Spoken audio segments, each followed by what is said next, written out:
تراشي نو غیږ کې 3 کتابونه رانیولي ته وایې چې د امام بخاري دی په یادو مناظره کوي او بیا وایي سیفیان مناظرین او تختید هلکه بې غیرته موږ 2 ګاډي کتابونه دروړي او تاله شرم نه درځي ځان ته شیخ الحدیث وې او 3 کتابونه دې ترخ کې رانیولي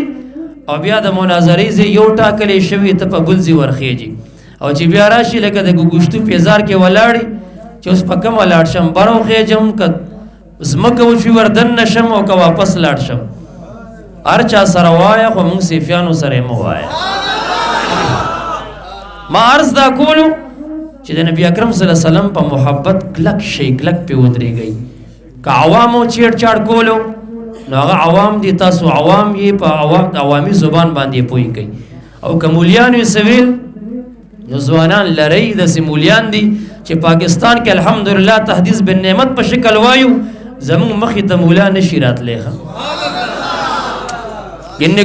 کلم ویلی دي چې زمونږ هر یو عقیده او هر یو مسلې ګوتې پې کېدی د شرایطو د اصولو په لحاظ سره راشئ چې چرته وایي کوم ځای وایي خو سره د شرایطو سره د اصولو د عربو مولا راولئ د عجمو راولئ زمونږ یو عقیده